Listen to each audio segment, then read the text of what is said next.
Good afternoon, students. Hope you're all doing well. Today is my second class of the day. This session was supposed to begin half an hour earlier at 3:30, but due to a certain reason, we are now beginning at right now. So voice is pretty much booming. I'm happy that I'm able to hear myself pretty well. So on that note, let me begin with the session. So I'm gonna look at today's newspaper. Earlier today, I conducted yesterday's newspaper, but now going straight to the present.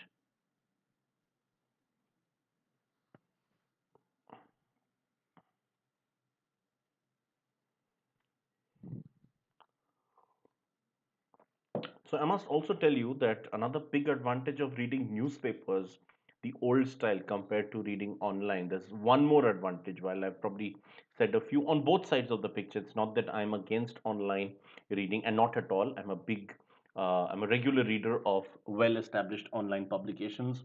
But one area where the newspaper, the print media, has a massive advantage in terms of knowledge and general knowledge is that the newspaper cannot read our thoughts. It can in a way, but not as much or as easily as the internet can. The internet knows what kind of articles I read, what kind of articles I like, what is my ideology, what is my thinking. So the internet will provide me articles which are closer to my heart, and my thinking will be directed only towards one side. I will go deeper and deeper, stronger and stronger, only into one ideology or one set of information. Whereas the newspaper or even television, for that matter, does not know what I want, which is a good thing, and that way I receive a variety, a diversity of information.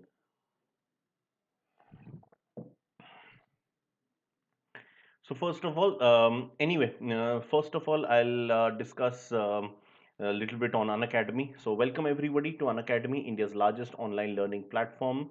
We are present in across the different subject areas, including tuitions and all the entrance examinations. So right now, with this channel of ours, which is Crack Management Exams, will help you crack CAT and all the related management examinations. So this is a brief about myself. My name is Aritro Dasgupta, and I have been associated with Unacademy for the last 4.5 months. Before this, I mean, overall, if I look at my career till 2000, in 2010, I finished my MBA, which I did from the Indian Institute of Forest Management in Bhopal, with specialization in the area of conservation and livelihoods.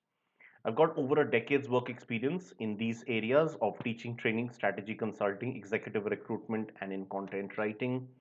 My experience has, of course, been mostly in India and in the Middle East, although I've also got been published in the US, and also my lectures have been shown live in a university in Nigeria. Rank holders for several national level examinations have been my students. So last 5.5 years, I've been connected to the education segment. So during this period, toppers to exams such as CAT, CLAT, and DOJAT have been my students.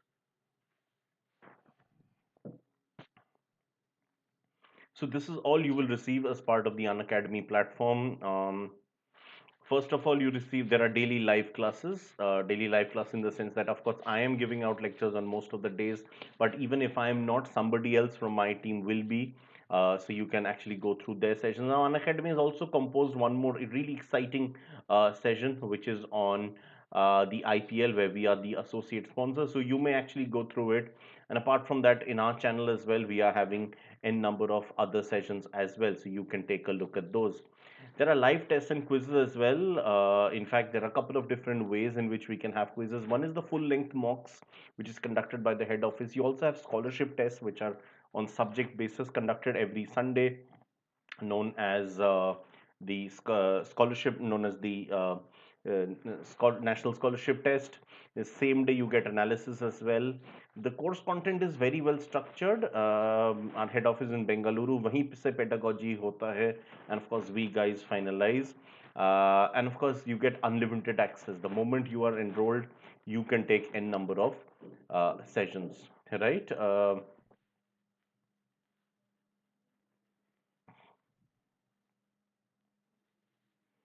Right. So this is our channel. You can see Crack Management Exams. We have more than 1,000 subscribers now. I hope the number doubles up to more than 2,000 very soon.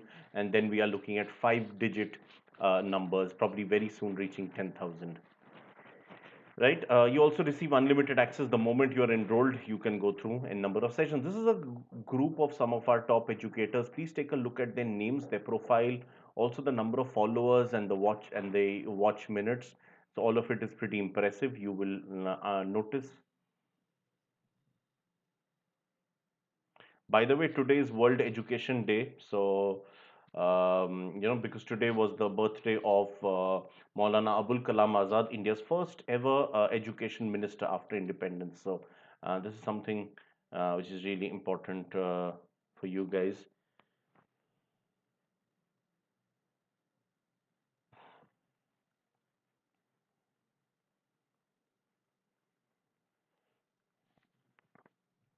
Since you're all are connected to education, you are the students and I am of course the educator.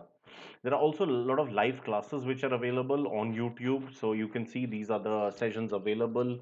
You have something called percentage foundation, all these sessions, and they can be accessed anytime. So this is just a sample, a very small sample, just to show you how you receive notifications for the different batches. You can also have batches for the previous one was for individual classes, but you can also have full-fledged batches with the teachers. So it can either be for one subject, as you can find here at the bottom for English, or it can cover the whole syllabus. And that is why a number of teachers will be included, as you can see on top of this page. I've told you about our schedule. In case you miss a live class, you can always see recordings. And of course, we do not discriminate in the sense of a language. Our courses are available in 16 different languages. Um, you can also interact with your educator anytime you want. In fact, on the right hand side, there is this YouTube chat window. Do make maximum use of this one. This will help you to get your doubts cleared. Mm, right? Any doubts you have, please feel free to ask. I told you about the live tests and quizzes. So after every live test or quiz, you will receive a detailed report of the same. So this is what all you will receive. Within that, you can see the number of minutes and how far you for every question, how far you are from the topper. And of course, after every class, there are detailed PDFs and learning material as well, which you can download and read it at your comfort later on as well. Right, so not much of a PDF today because the today newspaper itself is the PDF. I'm covering the newspaper, so that way. Probably the most important slide here, I'm going to discuss with you the different subscription methods that you can apply. So you can either go for a 1 month program or 3, 6, 12, or 24. These are the 5 options. And I'll always recommend you go for the longer term courses because value for money is much better there. And of course, this is my code AD09. Please feel free to make use of this.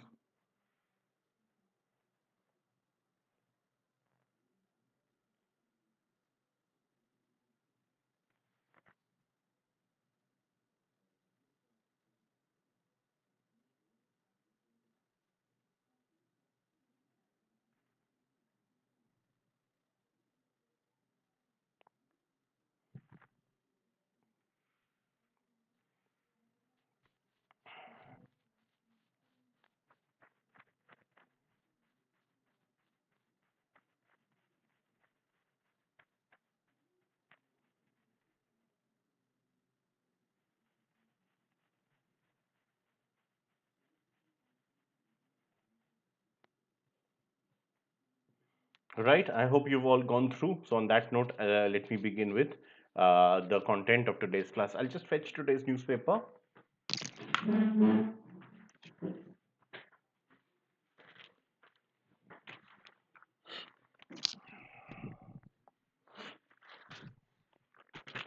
So, this is the newspaper, The Hindu, your favorite newspaper for all the entrance examinations, and that's what I'm gonna assess now.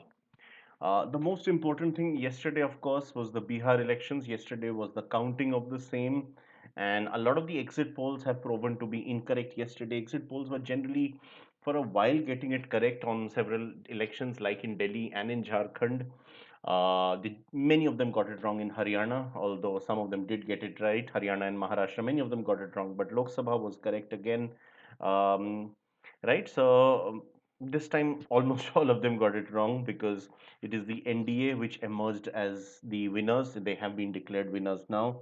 They had more than the requisite 122 seats, although it was a very tough fight. It was pretty close between the two sides, but the BJP and JDU led NDA did emerge as the majority group. They had a bit more than half the number of confirmed seats. They had a total vote share of 37.21% compared to the Mahagathbandhan opposition, which had 0.01% greater vote share. There was a lot of votes which went to others, like it always happens in Bihar. The BJP had the single largest number of seats at 74, the JDU at 43, the Hindustan Awam Morcha and the Vikashsheel Insan Party, two of the smaller allies of the NDA, finished with 4 seats apiece to take the tally to 125. Um,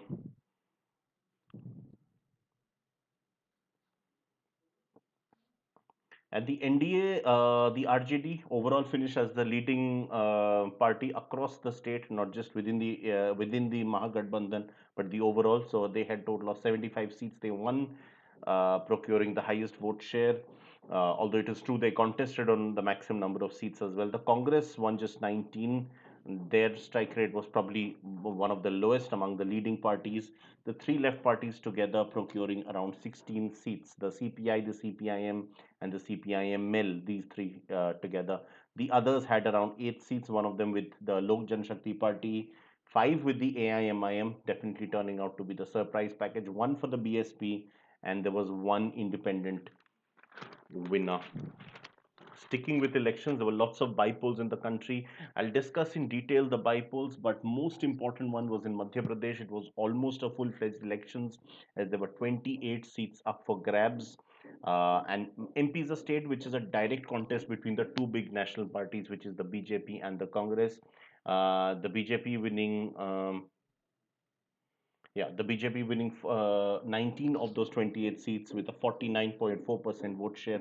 The Congress winning 9 seats with a 40.5% vote share. The BSP finishing a distant third in Madhya Pradesh. So Shivraj Singh Chauhan, now all this while he was the chief minister for the last 6 months or so, 8 months I think, but now he has been permanently confirmed till the 2023 next elections. So, for all practical purposes, he has been in power for 4 consecutive terms with a 15-month period in between, if you discount that. So, that's how it will be at the end of this term. Right. Delhi, meanwhile, saw a massive COVID spike with almost 8,000 cases registered yesterday.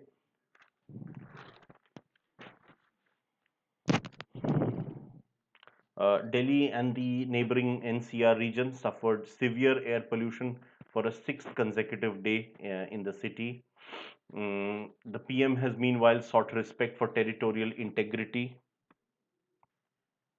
with the with his Chinese counterpart, Mr. Xi Jinping. The idea is that both sides should respect each other's territorial integrity. Right. Moving ahead, I will discuss the elections in greater detail, but pehle thoda sa couple of the local pages and the editorials.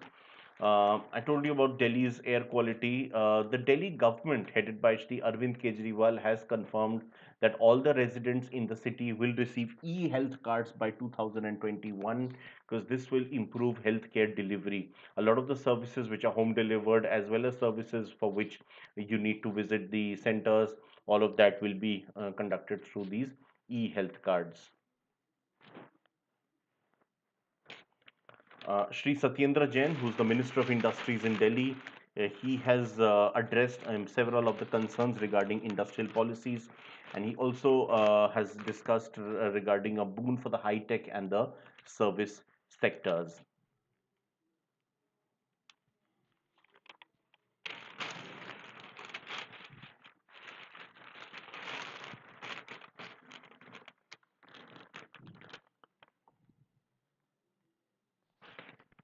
Right. I was telling you that I'll discuss the bipoles a bit later on. Just one particular bipole because that is located in Haryana. Since this paper looks into the um, northern parts separately. I think something fell. Just give me a moment. I just heard something. Give me one moment, please.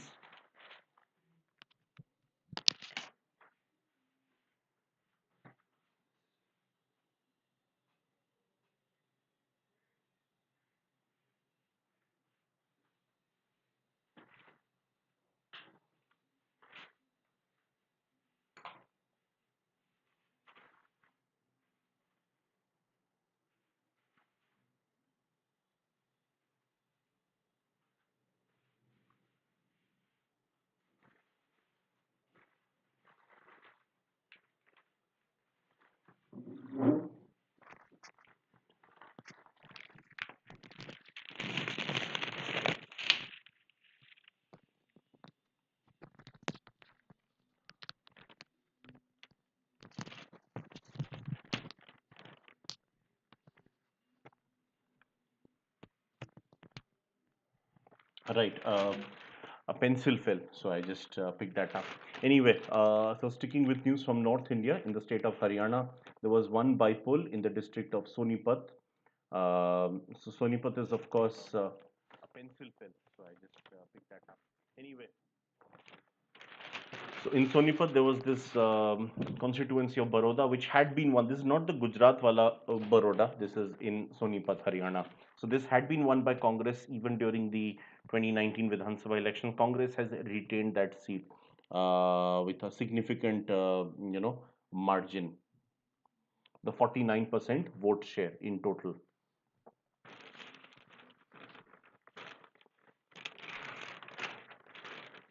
Okay, so now moving on to the editorial page, there's an article regarding the Bihar election, but not about the election, but concerning the election, but one of the matters which came up. So that has been written by Mr. Santosh Mehrotra and also by Mr. J.K. Parida. Mr. Mehrotra was the former chair of the Center for Labor at the JNU, and Mr. Parida is a labor economist who teaches at the Central University of Punjab. Both of them have written together and they are suggesting how employment has for long not been a central issue in the elections. A lot has been, and definitely not in the state of Bihar. It has revolved a lot around identity of religion, caste, language, region, etc. But now it was very good that certain parties brought up the employment plank to discuss on this. And they're actually talking about how unemployment has been a big problem for a very long time. Even during the at the time of the last Lok Sabha elections, unemployment had increased to massive figures. However, this is not something that political parties were discussing about. Mm, right? A lot of the points are also being mentioned that how for nearly 10 years after 2003, GDP growth was averaging at 7% per annum. Non-agricultural jobs were generated at a rate of, I'm just going to read out some of the stats. Non-agricultural jobs in India per year was growing at around 7.5 million per annum, but only 2 million of the youth were joining the labor force, that is because enrollment in schools, colleges was also increasing. So new non-agricultural jobs pulled over 5 million per annum out of agriculture and into construction and other work, where those from Bihar and UP were absorbed in large numbers. However, this started slowing down. Demonetization was one of the factors, and also there was the non-performing assets crisis which India faced. So this led to 9 uninterrupted quarters of slowing growth. So COVID has not been a one-off black swan. This has been a slowing economy for a couple of years at least now. The structural transformation also previously underway stalled post 2013. There are lots of myths and there's a lot of around the reality. One of them is that one of the truths is that only 7% of the total employment is created in the government. Yet everybody talks about government jobs all the time, all the governments as well. So I'm talking including the public sector undertakings. This is as per the NSS data, National Sample Service in 2017-18 regarding the government. So out of the total 465 million jobs in India, about 260 million are in the non-farm segment, which includes industry and services. Only 34 million out of these are created in the government machinery, all the government included. There has also been a decline of government sector jobs growth from 1.3 million per annum in 2005 to 2002 to now only zero point 0.4 million, which is between 2012 to 2018. So reduced by more than a third. The central government sorry, the self-employed can create a lot of jobs is also quite a myth. In spite of the Mudra loans, the self-employed numbers have actually declined from 81 million to only 63 million in a matter of just 7 years between 2005 and 12. This is admittedly before the Mudra loans came up, but it further reduced to 49 million in 2018. In spite of the 95% Mudra loans being to the smallest category, which is the Shishu category, in spite of that fact, this is not bearing out. So, the national education policy has tried to redress the matter somewhat by increasing the scope for vocational education, and this could actually have something of an effect. Mudra loans being also, if you're talking of Bihar, the state, which is in the news now, girls' secondary education enrollment did increase because of the bicycles being provided by the government for those who got promoted between from class 8 to 9. So they can get jobs. Supplementary measures have been included for this. As per the 2015-16 NSS survey, more than 99% of Indian enterprises are micro enterprises. So Bihar has 22 industrial clusters, 138 handicraft clusters, and 45 handloom clusters for low-level manufacturing, consisting mostly of micro and small enterprises. The scaling up does not take place because of the extreme density of population, especially in the state of Bihar. Um, so more jobs can be provided in the government, but the new government will need to be careful about not having too many people. So two kinds of jobs there needs to be a focus on.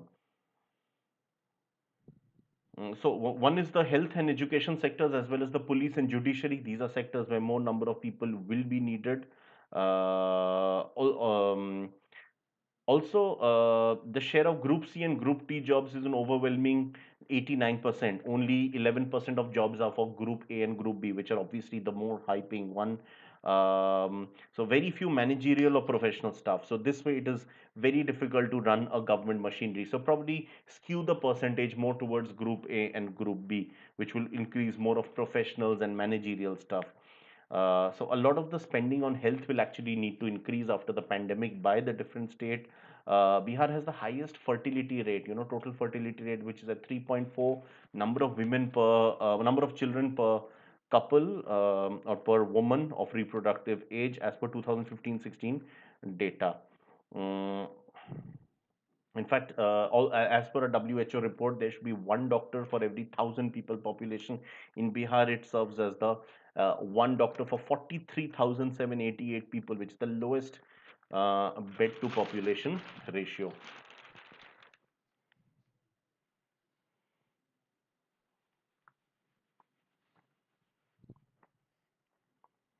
Right. So, very interesting article. It is surrounded on the Bihar election, but it is not about the election. Right. There's also an article on providing quick psychosocial support. This has been written by Miss Ananya Behera. It's about community volunteers, especially children who can be considered vulnerable during the crises. So, who is Miss Behera? She's actually an independent researcher based in Bhubaneswar. A couple of articles on the medical system. In fact, there is one article called Dose of Optimism, which I must say has been written aptly. So, there has been a lot of, shall we say, chest thumping, a lot of cheering with the Pfizer data coming out. First of all, the Pfizer data, very less has been made public. The only thing the company has made public is that 90% effectiveness it has. The Pfizer uses a certain vaccine candidate from a German firm, BioNTech. That is all the detail we have. I had described to you earlier today in the morning session on how a vaccine candidate is tested out over a period of time. So, assuming you are all aware of this, if you have any doubts, do let me know again. But one of the things that needs to be considered is we need to massively upgrade our cold chain infrastructure, because cold chains you will require for transportation and storage of these billions of vaccine shots that will be needed. Another thing is regarding this vaccine, there has been no third party trials, no peer reviewed articles published in respected journals for us to blindly believe. I'm sure these steps will be taken over the next month or so, but as of now, it is missing in all that medical literature. So that needs to be done. India also does not have any direct stake in this, unlike the other two or three which India has been in touch with. Here, India has merely discussed plans to test it internally. In India, it has been tested in some countries abroad, but more needs to be done. Couple of those have been tried in India as well, such as Covaxin by Bharat Biotech or Covishield by AstraZeneca, or even Zykov by Zydus Cadila. These India does have a certain stake. So those will be more beneficial on a financial basis for India. The RNA of these vaccine candidates also needs to be sorted out. So one thing which is necessary is cold storages. Cold storages की वजह से we also lose a lot of food every year, perishable food. But of course, in addition, this will also have some matter.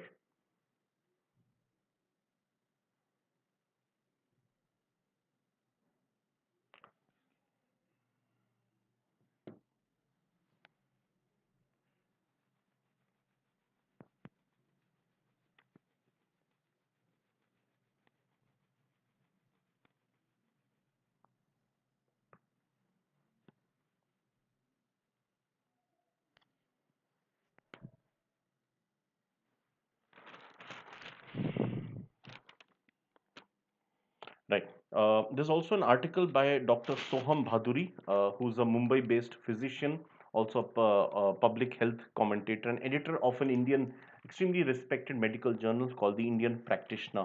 So he has spoken about how the public health capacities need to be ramped up during disasters. So he's actually talking about the Disaster Management Act, which was passed in 2005, and how. But he also says that our entire machinery towards these diseases is all very reactive. Whenever there's a problem, only then we react. When it happens suddenly over a period of time, we get desensitized. Why desensitized? What he means is, for instance, I'll give you an example. Right now, as you know, we are in the midst of this pandemic. However, this pandemic, which has lasted for so many months, has meant that people have sort of grown accustomed to it. They have started realizing that yes, life ऐसे ही चलता रहेगा, तो बहुत ज़्यादा precaution नहीं ले रहे. There may be a few deaths even in your own neighborhood which earlier would have hurt you a lot, but now you're like ठीक है, सबके साथ होगा एक बार. That sort of an attitude people have sorry, people have taken up.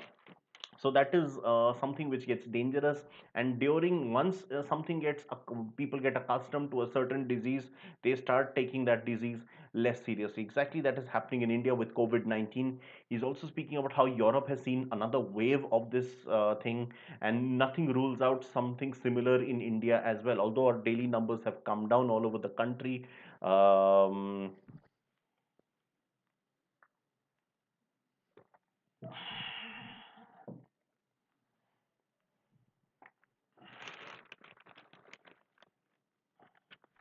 but that does not, nothing prevents us from having a second wave during the winter, and in fact a greater wave. The second wave could be even more harmful than the previous one. um, In fact, a lot of he's also been critical of several of the hospital system. He speaks about how private hospitals are known to prefer lucrative and high-end cold cases, especially under insurance, and are generally averse to infectious disease and critical cases with unpredictable profiles. There's a particular article from 2017 he refers to, and how disaster preparedness does not make a strong business case for hospitals which prefer to invest in more profitable areas.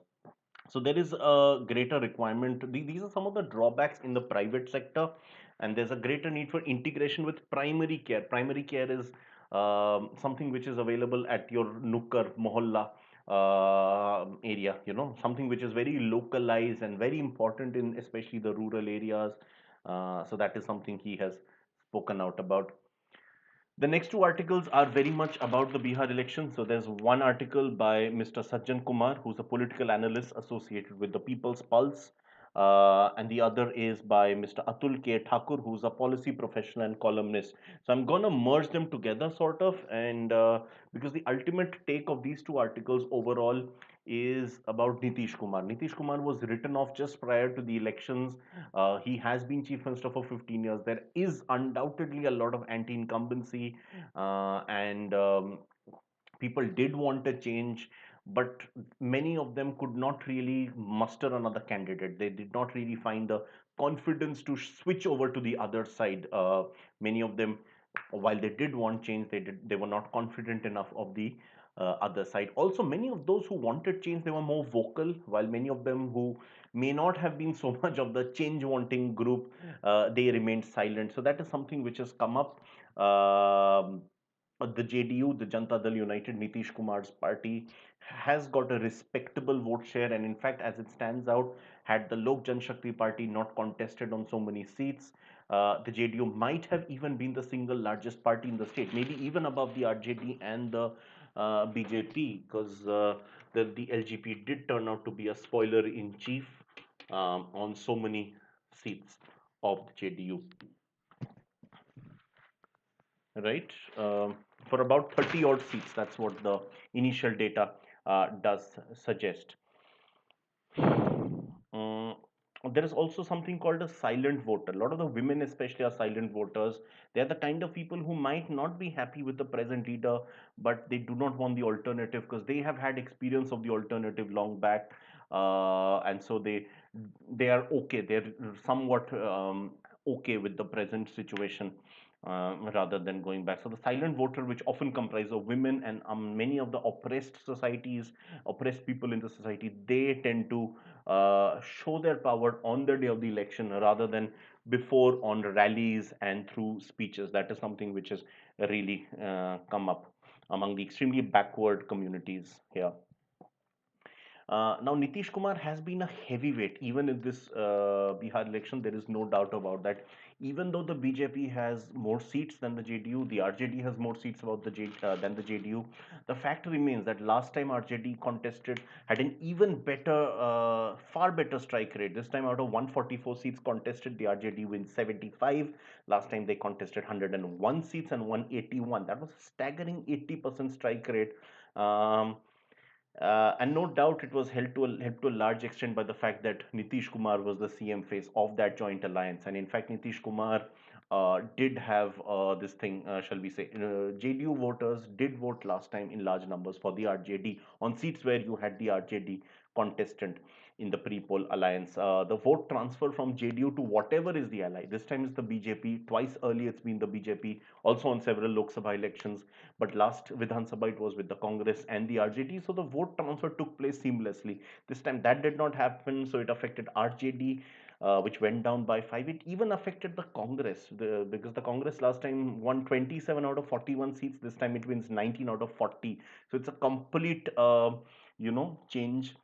The BJP also, the fact that BJP got so many seats, a lot of it is because the JDU voter also voted for the BJP. And that did not happen to the JDU candidates because the LJP sort of made a dent to that. So overall, Nitish Kumar's shadow does loom extremely large even now on the state of Bihar. Right, that is pretty much a choice that the people had to make. Incidentally, today is 50 years since the great French president Charles de Gaulle passed away.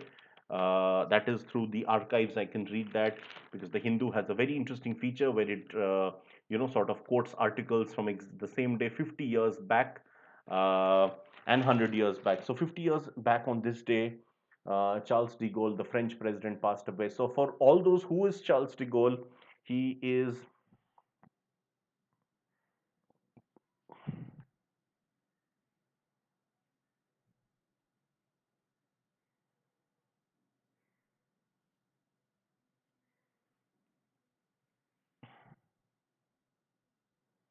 right.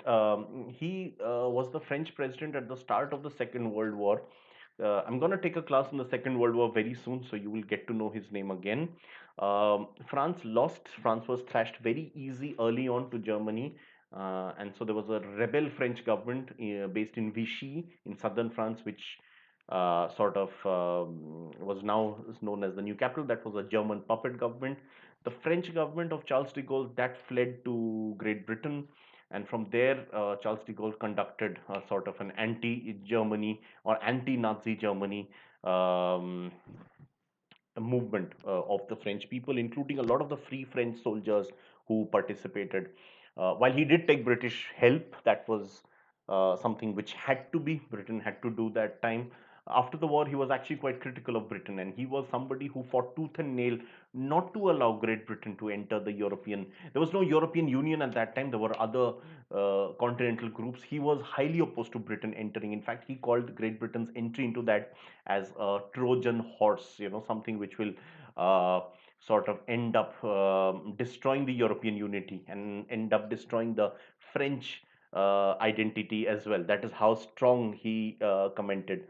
For those uninitiated, Trojan horse is a term of somebody who enters peacefully and he ends up destroying you once that body is inside you, referring to the Greek classic, which is the Iliad. Right. Okay. Moving on, there's also a bit of analysis based on charts regarding Bihar about an electoral dichotomy and the BJP. This we've seen assembly election after assembly election, how the BJP does extremely well in the Lok Sabha, but while it did well in Bihar, no doubt, its vote share reduces significantly when it comes to the state election. So in Bihar, for instance, there was a 14 percentage drop. It's percentage points drop. ठीक है, so there's a difference between percentage and percentage point. So अगर मैं 50% से 35% पहुंचूं, it's not 15%, it's 15 percentage points, 15% of 50, which is actually 30%. 50 से 35 is 30% reduction, not 15%. ठीक है, just giving you basic statistical understanding. So just giving an example, before the Lok Sabha election, Chhattisgarh saw 32.97% vote share for the BJP. That increased to a staggering 51%. In MP, it was 41 and then 58.5. Mizoram 8.2. Mizoram, not much of a change. Rajasthan 39% and then 61%. Immense. Telangana 7%, where they had no presence, and here it's almost 20%. Um, During the Lok Sabha, Andhra Pradesh is marginal, doesn't matter. Arunachal Pradesh did well, both fronts. Odisha, where the election was held on the same day, uh, they got a 32.49 vote share in the state election and 38.74 in the national election. Uh, Sikkim, again, it was negligible on both counts. After the Lok Sabha elections, Haryana saw a 36.49 assembly and 58.14 in the Lok Sabha. Maharashtra 44.46 and 54.1. Jharkhand 34.62, probably the greatest decline, and there it was 55.59. Delhi 38.5, 56.87, and Bihar 42.5, 56.51. So massive differences. Why is this happening? This is something that probably we could discuss some other day. Now moving on to some of the bipoles, as I was discussing, Telangana had just one bipole, that was in Dubak. The BJP had just one seat in the 2018 Vidhan Sabha. Now they've doubled their tally by winning this seat above the TRS. TRS, which held this seat, has lost it. The BJP, meanwhile, has also won both the seats in Karnataka. Madhya Pradesh, I've already told you, and right. In fact, the BJP won around 40 out of 59 bipoles in the country. In Gujarat, the party won all 8 seats. In UP, they won 6 out of the 7 seats. The Samajwadi Party winning just one. Haryana, I've already told you. And okay, I'm moving on to some of the northeastern states in a while. There's an article, okay, fair enough.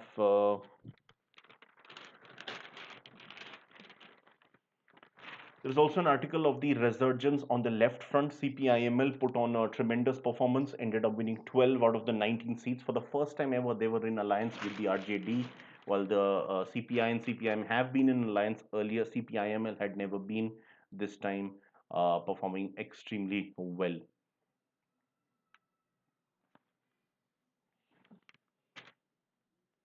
Right, in Odisha, both the seats were captured by the Biju Janata Dal, which was in power anyway. In Nagaland, one seat won by an independent and on the other bipole by the ruling NDPP faction, which is part of the NDA. In Jharkhand, also not much of a change. The ruling Congress and JMM alliance won one seat each, and they were the ones who were in power already. Manipur had saw bipoles on 5 seats vacated by former Congress MLAs. One of them was won by an independent candidate, the other four by the BJP again. I told you about Gujarat and Uttar Pradesh. Right, fair enough. Let's move on. We've been speaking about Pfizer's vaccine, potential vaccine, but India might actually come up with another thing by March. So there is a the Department of Biotechnology is developing this. It's India's own RMA, which is the messenger RMA. This has been developed by a Pune-based company, Genova Pharmaceuticals. This was approved for funding back in July by the DBT. The Department of Biotechnology is funding this particular research. Moving on to international pages, there is something significant which has happened in the Caucasus region. Armenia and Azerbaijan have finally agreed on a peace deal. So it does seem that we could finally see some sort of a long lasting peace in that region.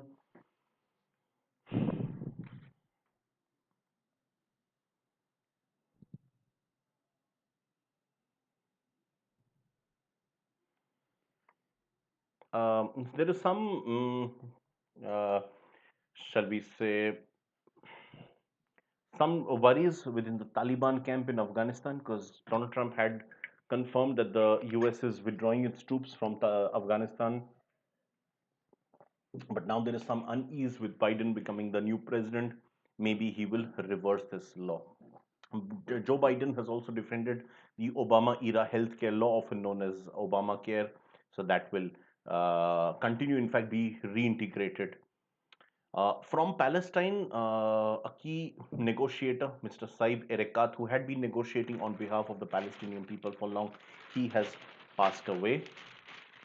Now, moving on to the business pages. Siemens, the German tech giant and manufacturing giant as well.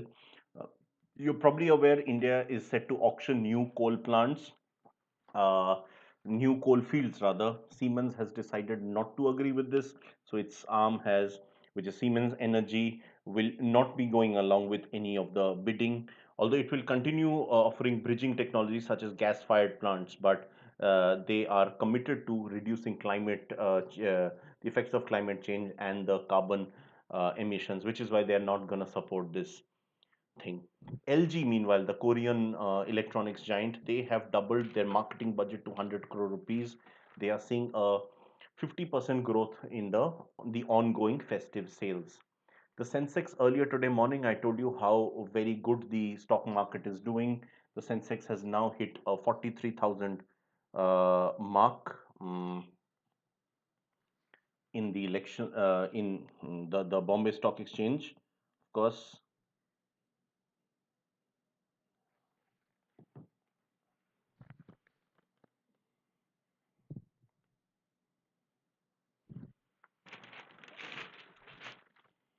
Mahindra, meanwhile, which is Mahindra and Mahindra, which is one of the leading car makers in the country, they have declared that there is an 88% drop in their net profits due to the surge in provisions. There are 21% fewer vehicles that were sold in the second quarter this year, and that is they were actually predicting a greater sale, which is why they had actually stocked up their provisions. But now the provisions are too much. That their storerooms are almost bulging out, so that is becoming a problem with them.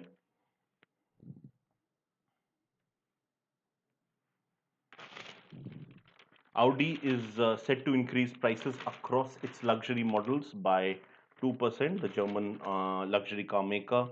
While Chola Finance, which is pretty strong in the south, they have unveiled a new co-lending business. They are the financial arm of the Murugappa Group, so they're set to have a new co-lending business. The technology will be supported by nuclear software in this entire initiative.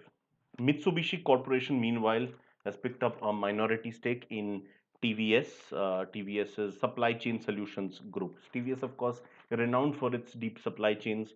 And so Mitsubishi's investment should surely further boost the company. UTI Trustee Company, meanwhile, will have an 8.5% divestment. SBI has confirmed that SBI holds a certain part of that stake. The Godrej Group is set to foray into home finance segment. That is something which will give the home finance, home loan getters more number of options, of course. Sticking with the profits and losses, Hindalco, a major aluminium uh, company, they have, of course, seen their profits slump by 60%, although they are looking at a stronger next quarter for this year. And finally, to end the business page before I move on to sports, Azim Premji has been declared as the most generous Indian in terms of his donations. His donation stands at 7,904 crore rupees for the year. He is above Mr. Shiv Nadar of the HCL and Mr. Mukesh Ambani. This is as per the Edelgive Huron India list. Huron comes up with this list every year. It's a 17-fold jump from the 453 crore he donated in the financial year 2019.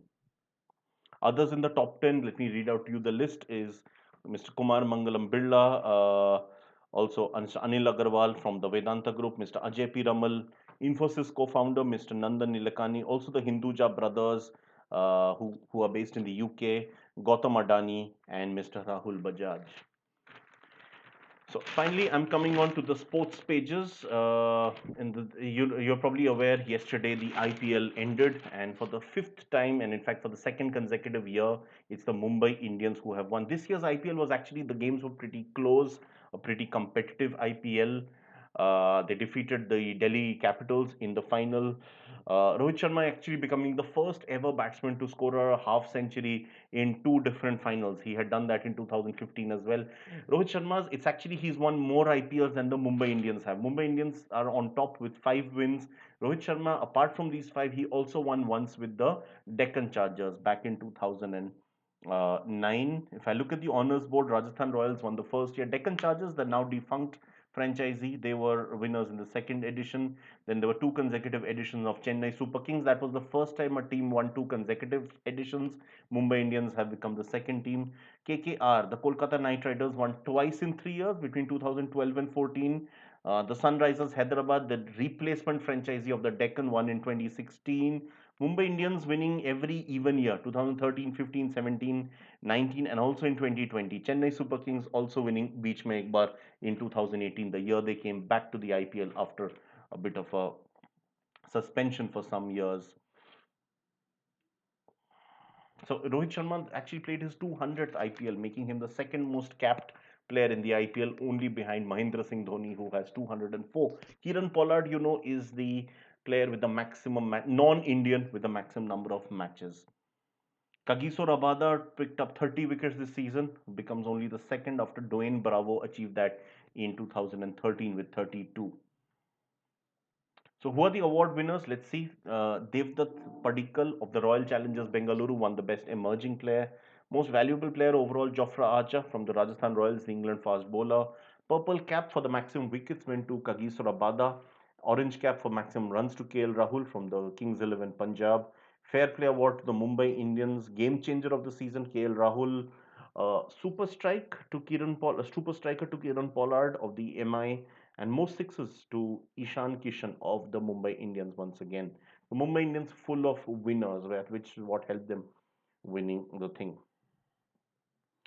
Uh, Sticking to cricket, Pakistan won three-match T20 series against uh, Zimbabwe 3-0. They won all the 3 matches, and in fact, they won the last match just yesterday. The IPL is planning a full auction in 2021. This is to ensure freshness, so that in a full auction, what happens is every player from the existing team is moved out. There's an overall cap of salary cap which is awarded to every team. That will be common for all the 8 teams, and these players will also have an auction value. So on that pricing, the players will be selected. They will have to bid for each of the players. All the 8 franchises. By the way, it could be 9 or even 10 franchises. The IPL is considering an increase in the number of teams to offset the losses suffered due to the pandemic. Um, so in fact, the next edition will also be held in the Middle East, in Dubai, Sharjah, and Abu Dhabi. That will be in March, most likely in March, because the exact dates haven't been planned. This year it was delayed due to the pandemic and the ensuing lockdown, but it's usually always in March, April. So we'll stick to that schedule for next year as well. Right. So some of the India-Australia matches will see some spectators. Cricket Australia has confirmed up to 27,000 capacity, which is 50% of the capacity, or 27,000 spectators, which is 50% of the Adelaide Oval, will be allowed for the first ever day-night test match between India and Australia, which will begin on the 17th of December. The Boxing Day Test match annual event in Melbourne will see 25% attendance. That will be on 26th December. That's Boxing Day, and the third test in Sydney will see a 50%, and the fourth at Brisbane will see a 75% capacity. That's rather interesting. Hopefully, it goes very well. Although, one more cricketer, Mominul Haq, who's a Bangladesh captain, in fact, he has tested positive for COVID 19.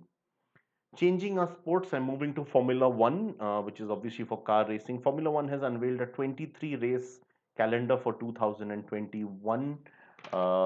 This year, of course, they had to change the patterns. They had to had multiple races in the same venue because there was a long gap in between. Um, So it'll start in Australia on 21st March, and we'll have the first ever race in Saudi Arabia this year on November 28th. That will, in fact, be, I guess, it'll be the last race of the year. Vietnam is also planning to have one, although it has not been confirmed as yet. That slot has been left vacant. So if Vietnam fails to take it up, it'll probably be granted to some other country, some conventional F1 hosting country. But as of now, that slot has been left vacant. The exact full list, I think we can find out. Let me just check. Formula One calendar 2021.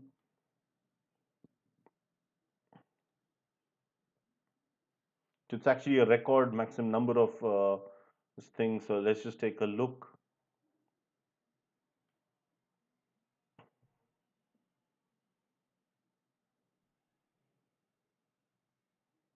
Yeah, this, as I said, this is the provisional rank because Vietnam is not yet confirmed. So the first race is in Melbourne, Australia, followed by Bahrain. Bahrain used to host the last race at one stage. Shanghai to hold the third one. The fourth one is what is being planned for Vietnam. Then we have in Barcelona and Monaco, Azerbaijan, Montreal, in France, Austria, United Kingdom, Silverstone, Hungary. Then we have Spa-Francorchamps in Belgium, in the Netherlands, Sanford, Monza in Italy, Sochi. Monza is near Milan, Sochi in Russia, Singapore, Suzuka in Japan, Austin in Texas, USA, Mexico City, Sao Paulo, although subject to a contract. There's one in Saudi, in Jeddah, and the last one, season ender, will not be in Saudi but nearby Abu Dhabi. So basically, starts off in Australia, does one race in Asia, goes for a while to North America, ends the season in Asia and South America, but the middle part is obviously in Russia for the in Europe for the most part. That's the usual trend. Not much of a change this year. Right. Moving further on, let's move to the last page. Another leading sports person, a golfer, Spanish golfer, Sergio Garcia, he has also tested positive for COVID 19. So he has pulled out of the upcoming Golf Masters. It will be the 84th edition, which will start in Augusta, in a couple of weeks' time. Right, Augusta in Georgia hosts it every year. Georgia, the state, not the country. Two football clubs in the city of Lisbon in Portugal, Benfica and Sporting Lisboa. They have seen raids due to some corruption charges.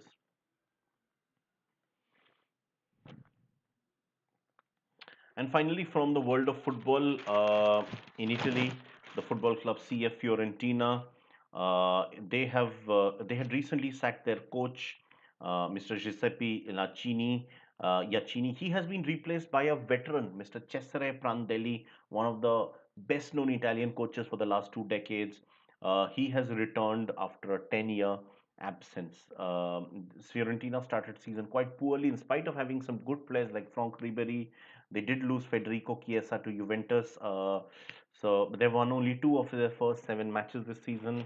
Um, they are 12th in the table. I think even Jordan Lukaku, the left back Belgian brother of Romelu Lukaku, I think he also plays for Fiorentina if I'm not wrong. They're 9 points off the leaders, AC Milan. Um, Vincenzo Montella, the former Roma striker, he was their coach till December before he was replaced last season. So earlier he had been the coach from 2005 to 10, Cesare Prandelli, before he took up the Italian national job, for whom the Italy national team in 2010 was in much disgrace, having exited the World Cup first round without winning a single game.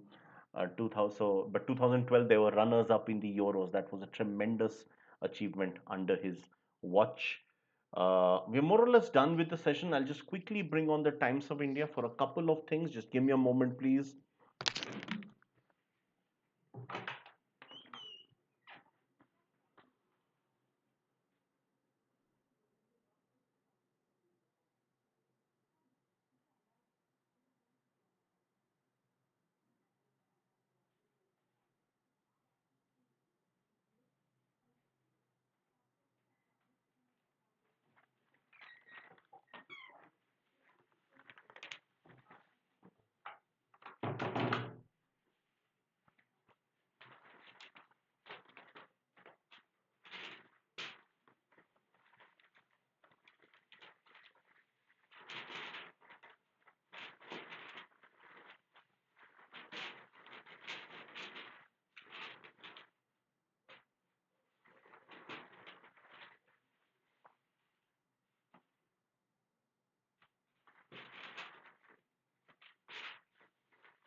There is more analysis, as one would expect, here as well on the Bihar election.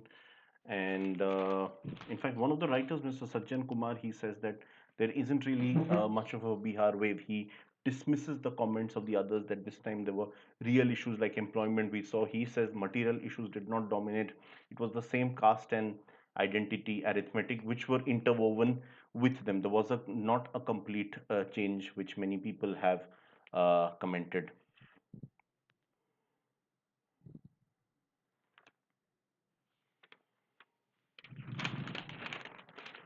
And a deeper analysis also suggests that the Mahagathbandhan of the opposition was actually doing very well in the elections in the first two phases, especially the first phase. They did very well. Second phase was expected by all pollsters to be more of an ND and advantage. So even there in the second round, the gap wasn't much. So the third round, third phase, if they had done better, the MGB, they would have won. But it's the third phase where the NDA completely turned the game, doing extremely well in the third phase, much to the others' expectations. Right, so that is more or less it. I am done with today's session. That's no more classes for today. Tomorrow I will be conducting one class. I'll be conducting a few classes every day during the Diwali week as well. So of course, many of you might miss those classes because of obvious reasons, but always you can see out the recordings, and in case you do miss out those classes as well, there is no need to miss out because all the classes are in the morning. Most of the Diwali celebrations are in the evening, तो आप सुबह एक डेढ़ घंटा तो पढ़ ही सकते हो मेरे हिसाब से. That should not be much of a loss, right? As you know, this is my code 8009. Please make full use of this. Once you use this, you receive a flat 10% off in all your admissions. Do like, share, and subscribe. I'll just keep the session open for a couple of minutes in case people have any doubts or queries, and then we will close the session. Right? Do feel free to ask any of the questions. As I said, यहाँ पे.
Right. I think on that note, we can wrap up the session now.